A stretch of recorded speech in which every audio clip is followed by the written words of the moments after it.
Hello friends, इस video में बात करेंगे। देखो, अभी सोनी का FX30 रिलीज हुआ है और मैं इसको कंपेयर करूंगा सोनी का A7 IV, जो बेस्ट हाइब्रिड कैमरा आप बोल सकते हो सोनी के द्वारा जिस बजट रेंज में, और जो कि अमेजिंग फोटोज और वीडियोस लेता है। बट हाँ, ओवर हीटिंग का इशू है, तो बहुत सारे लोग उसे लेने से डरते हैं उस मामले में।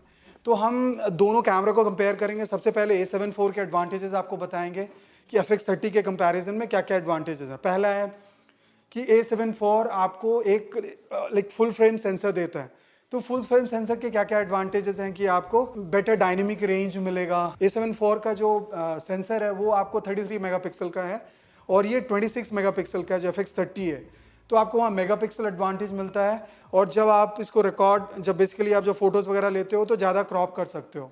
तो वो एक बहुत बड़ा एडवांटेज है आपको A7 IV का। अगला जो एडवांटेज है, क्योंकि वो फुल फ्रेम है तो बेटर डायनेमिक रेंज मिलेगा। और बेटर डायनेमिक रेंज मतलब कि अगर आप जैसे मान लो कि बहुत हार्श क्लाइमेट में जा रहे हो, बहुत डार्क और बहुत ब्राइट एरियाज आपके फोटोज़ में या वीडियोज़ में, तो बेटर डायनेमिक रेंज हेल्प करता है, क्योंकि आपको फिर डिटेल जो आपका डार्कर एरियाज है उसमें भी डिटेल मिलेगा और जो आपका ब्राइटर एरियाज है उसमें भी डिटेल मिलेगा। तो नॉर्मली देखो, अगर A7 IV का अगर आप देखोगे कि डायनेमिक रेंज मतलब वन स्टॉप बोलते हैं, वन स्टॉप डायनेमिक रेंज ज़्यादा होगा FX30 से, तो वो एक एडवांटेज है। फिर आपको जो बड़ा सेंसर है, तो बड़ा सेंसर है तो आपको बेटर एट लो लाइट, मतलब लो लाइट परफॉर्मेंस डेफिनेटली, क्योंकि बड़ा सेंसर में ज़्यादा लाइट कैप्चर कर सकता है।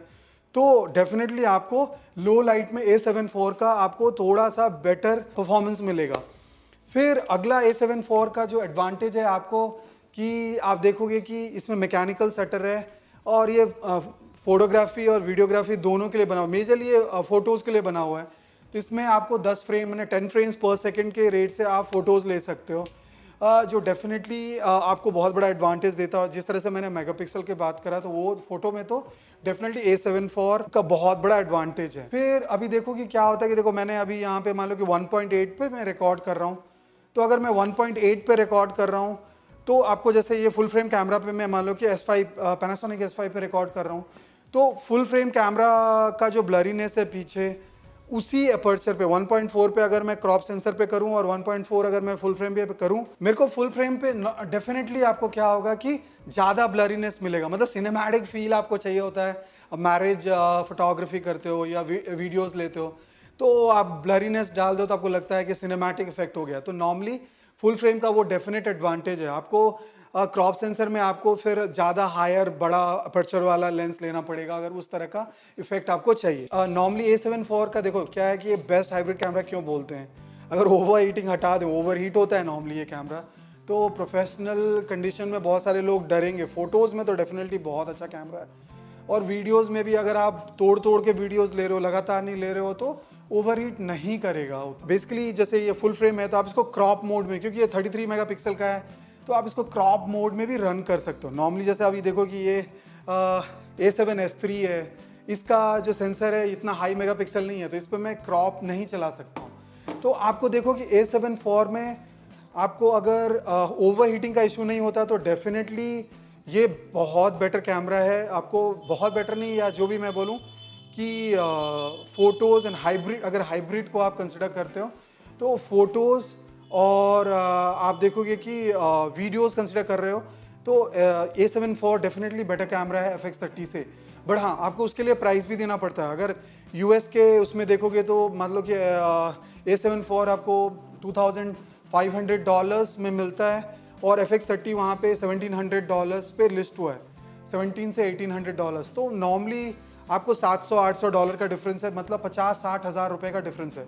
तो A7 IV अगर आपको इंडिया में 2,10,000 2,08,000 में मिल रहा है, तो 50,000 और कमा दो, मतलब 1,60,000 में आपको FX30 मिल रहा है।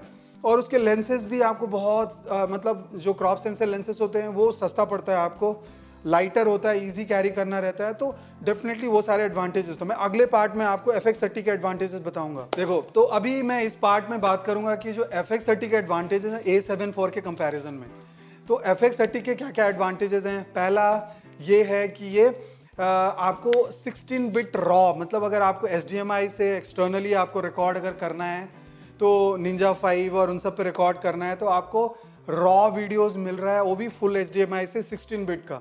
हाँ, इसमें बहुत सारे डिस्कशंस हैं कि जो आपको रॉ मिल रहा है वो 6 पॉइंट समथिंग ना मिलके 4.7 रेजोल्यूशन का मिल रहा है, कुछ पिक्सल बिनिंग और पिक्सल स्किपिंग करके ये रॉ आपको दे रहा है। तो नॉर्मली रॉ रॉ है। हाँ, थोड़ा आपको जैसे अगर आप मान लो कि आईएसओ रीसेट करना चाहते हो, वाइट बैलेंस वगैरह चेंज करना चाहते हो, तो रॉ आपको एडवांटेज देता है। आप वो बाद में भी वाइल प्रोसेसिंग आप वो सारे चेंजेस कर सकते हो, तो रॉ आप रिकॉर्ड कर सकते हो। पहला चीज ये है। दूसरा एक जो सबसे बड़ा एडवांटेज है कि देखो A7 IV का सबसे बड़ा जो इशू था लोगों को तो कैमरा बहुत अच्छा लगा। अगर उसका आप 4K 30 वगैरह देखते हो या 4K 24 30 ये सब देखते हो A7 IV का, तो वो 7K रेजोल्यूशन से, मतलब 7K सेंसर है उससे वो 4K बनाता है। तो उसका जो डिटेल है वो आपको A7S III, जिस तरह से मैं बता रहा था पिछले वीडियो में बताया था कि ये 3,10,000 का कैमरा है, जबकि A7 IV आपको 2 लाख रुपए में आता है, 2,05,000 2,10,000 में आता है। उस कैमरा को मतलब अभी देखो कि A7S III का जो 4K है वो उससे बेटर आपको A7 IV वाला 4K मिलेगा। क्यों? क्योंकि वो 7K से डाउन सैंपल करता है। बट आपको उसके कारण ये हो रहा है कि कैमरा ओवर हीट हो रहा है, मतलब गर्म हो रहा है और आप बहुत देर तक ऑपरेट नहीं कर सकते हो।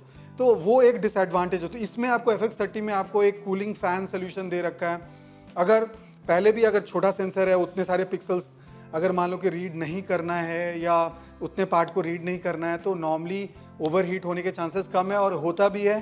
तो आप जैसे FX3 में इन्होंने फैन दे रखा है, उसी तरह से FX30 में भी फैन दे रखा है। तो एक्सटर्नल कूलिंग सोल्यूशन है, तो ओवरहीट, आपका कैमरा ओवरहीट नहीं करेगा। और प्रोफेशनल कंडीशन में अगर आप मैरिजेस पे जा रहे हो या कोई भी इंटरव्यू शूट कर रहे हो, तो उस केस में आप रेस्ट एश्योर्ड हो कि आपका कैमरा मस्त चलेगा। उसके बाद आपको दिखेगा कि अभी क्या है कि आपको मान लो कि A7 IV में आपका 4K 60 जो है, 4K 60 वो क्रॉप है, मतलब 1.4 क्रॉप लेके आता है, उस पे आप 4K 60 करते हो। इस कैमरा में 4K 60 पे क्रॉप नहीं है, मतलब ना के जैसा क्रॉप है, ठीक है। तो नॉर्मली ये क्रॉप सेंसर है तो क्रॉप तो है, बट सेंसर को क्रॉप नहीं कर रहा है जब आप 4K 60 कर रहे हो। तो नॉर्मली आपका जो वीडियो आएगा फिर वो डाउन सैंपल करके लेके आ रहा है। ये 6K सेंसर है, तो 6K सेंसर से जब डाउन सैंपल करके लेके आ रहा है, तो आपका वीडियो का जो 4K 60 का जो क्वालिटी होगा that will be definitely good. फिर अगला क्या है कि देखो अभी इस पे आपको 4K 120 मिल रहा है, जो आपको A7 IV पे नहीं मिलेगा। आपको अगर 4K 120 करना है तो इस कैमरा में करना पड़ता है। A7S III ये आपको 3,10,000 का आपको बॉडी आएगा, फिर फुल फ्रेम के जो लेंसेस होते हैं वो बहुत कॉस्टली होता है। तो एक अलग टाइप का सेटअप है, मतलब 1 लाख रुपए और दोगे तब 4K 120 कर सकते हो। पर यहाँ पे आपको 4K 120 मिलता है। दो क्या, देखो क्रॉप तो पहले 1.5 है, इसके बाद भी इन्होंने अगला क्रॉप किया हुआ 1.6 का क्रॉप होगा, तो हाईली क्रॉप्ड होगा, बहुत छोटा पार्ट आपको दिखेगा, बहुत ज़्यादा जूम्ड इन होगा, बट आपको 4K 120 मिल रहा है। क्वालिटी तो नॉर्मली थोड़ा डिप्रिशिएट होगा, थोड़ा गिरेगा, बट आपको 4K 120 मिल रहा है। इसका देखो अभी एक अगला एडवांटेज है A7 IV के कंपैरिजन में कि आप इस पर लट्स डाल सकते हो, मतलब इन द सेंस कि जैसे आपकी S-Log3 में, इसमें S-Log2 नहीं कर सकते FX30 में, तो S-Log3 में ज़्यादा डायनेमिक रेंज होता है। और क्योंकि ये 10 बिट कैमरा है, 10 बिट कैमरा है और ज़्यादा डेटा रेट से रिकॉर्ड कर रहा है, तो FX30 बहुत मस्त है। तो मैं कह रहा हूँ कि अगर आप F-Log3 में रिकॉर्ड कर रहे हो इस कैमरा पे, तो नॉर्मली आपको जो है कि आप लट्स लगा सकते हो, और बेसिकली मान लो कि आप देख सकते हो कि आपका फाइनल प्रोडक्ट कैसा आएगा। और चाहो तो आप किसी लट को बेक भी कर सकते हो, मतलब वाइल रिकॉर्डिंग वो लट उसमें इंटीग्रेट होके आपका फाइनल वीडियोस जब कैमरा से लोगे तभी आ जाएगा। तो आप इस पे लट अपलोड कर सकते हो, जो A7 IV पे नहीं कर सकते। फिर उसके बाद इसमें एक सिनी EI मेन्यू है, तो इन द सेंस कि इसका जो मेन्यू है वो मैट्रिक्स फॉर्म में है। इन द सेंस कि आपको जो भी सिनेमा कैमराज में रहता है कि आपको सबको एक जगह ही सारा दिख जाता है कि किस ISO पे रिकॉर्ड कर रहे हो, कौन सा अपर्चर है, जितने भी पैरामीटर्स जो वीडियो ग्राफर्स देखना चाहते हैं, वो एक बेसिकली मैट्रिक्स फॉर्म में एक अच्छा वाला टाइल्स लेआउट में आ जाता है। तो जैसे ब्लैक मैजिक कैमराज में इतना अच्छा टाइल्स आता है, इस तरह से आपको सिनेमा मेन्यू EI मेन्यू मिल रहा है, तो that is a good thing. फिर नॉर्मली क्या है कि आपको यहाँ पे ड्यूअल ISO मिल रहा है। जब S-Log पे आप कर रहे हो तो 800 और 2500 पे आपको सिमिलर क्लैरिटी मिलेगा, मतलब कि ग्रेन्स नहीं आएगा आपके वीडियो में।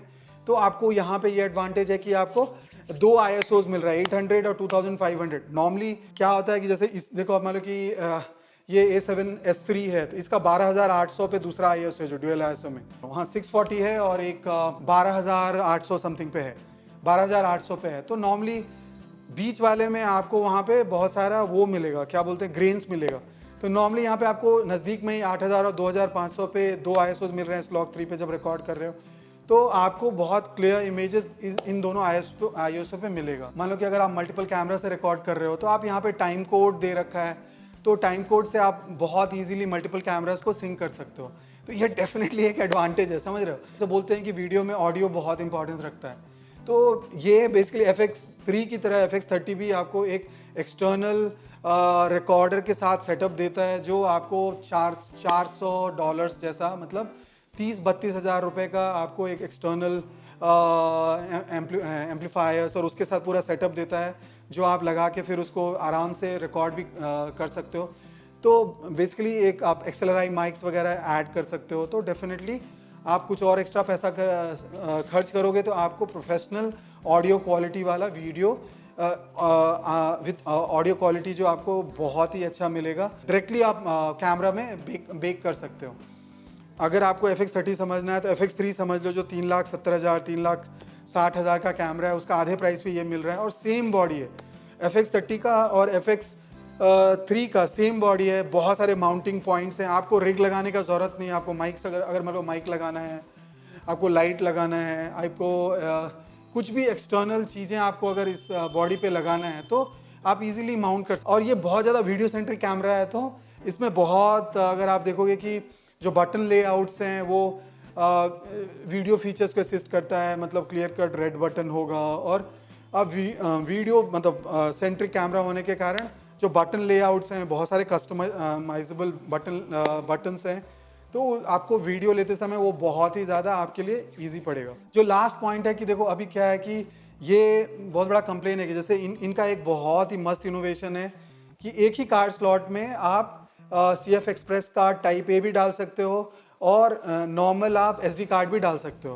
तो ये बहुत ही मस्त इनोवेशन है। पर A7S3 में अगर आप जाके देखोगे कि इसमें एक ही ऐसा जो ये कार्ड स्लॉट दे रखा है, और दूसरा जो कार्ड स्लॉट दे रखा है उन्होंने ये करा हुआ है कि नॉर्मल SD कार्ड दे रखा है। तो ये बैकअप के लिए सही नहीं है। बट इस कैमरा में FX30 में आपको दोनों ये जो ड्यूअल कार्ड लेने वाला जो स्लॉट है वो दे रखा है। That's a great thing, right. कि आपको मान लो कि दोनों में CF एक्सप्रेस डालना है तो CF एक्सप्रेस टाइप A डाल लो, या दोनों में SD कार्ड डालना है तो दोनों में टाइप A डाल लो, SD कार्ड भी डाल सकते हो। तो ओवरऑल देखो, मैं इस वीडियो में दोनों को कंपेयर करके बताया, दोनों ही बहुत ही मस्त कैमरा है। अगर आप हाइब्रिड कैमरा के सेंस से जाते हो और ओवर रेटिंग मतलब आप थोड़ा थोड़ा अगर आप मान लो कि शूट करते हो, थोड़ा वीडियो थोड़ा फोटो मिक्स मार्क्स करके करते हो, और आपके पास दूसरा बैकअप कैमरा है, तो आप A7 IV तो डेफिनेटली बहुत अच्छा कैमरा है, एक्सेप्ट ओवर हीटिंग वाला पार्ट। दूसरा है कि अगर FX30 अगर आप वीडियोस में फोकस्ड हो, आपके पास फोटोज़ के लिए कोई फुल फ्रेम कैमरा रखते हो, मान लो A7 III रख लिया जो बहुत ही अच्छा फ़ोटो के लिए है और उसमें 10 बिट नहीं करता है वो कैमरा, तो आपको 10 बिट के लिए आप FX30 ले सकते हो। या आपके पास A7S3 है और उसका आपको बैकअप कैमरा लेना है तो आप FX30 ले सकते हो। तो डेफिनेटली आप देखो कि FX30 बहुत ही मैंने वैल्यू प्रोपोजिशन, जो प्राइसिंग है जिस प्राइस पे आ रहा है, ऑलमोस्ट हाफ जो आपको FX3 का हाफ, या मतलब A7S3 का भी हाफ पे आपको ये कैमरा मिल रहा है। फिर जो लेंसेज हैं, जो क्रॉप सेंसर के लेंसेज हैं, वो आपको बहुत कम प्राइस में मिलता है। और जो सोनी का जो इकोसिस्टम है लेंसेज का, वो डेफिनेटली बहुत ही अच्छा है। बहुत सारे थर्ड पार्टी लेंसेज आपको कम प्राइसेस में मिलता है। तो डेफिनेटली आप इस कैमरा को कंसिडर कर सकते हो। और ये बम है, मतलब जो क्रिएटर्स हैं उसके लिए तो FX30 is going to be a great camera. मैं FX30 को A7S3 से भी कंपेयर करूंगा आगे। फिर जो दूसरा जो क्रॉप सेंसर कैमरा है, जो फूजी का कैमरा है, या ये मैंने GH6 है, उससे भी कंपेयर करूंगा आगे वाले वीडियोस में। तो अगर आपको ये वीडियो अच्छा लगा तो ज़रूर सब्सक्राइब करें। होपफुली आपको ये वीडियो अच्छा लगा हो। बहुत बहुत धन्यवाद दोस्तों आपके टाइम के लिए। Thank you.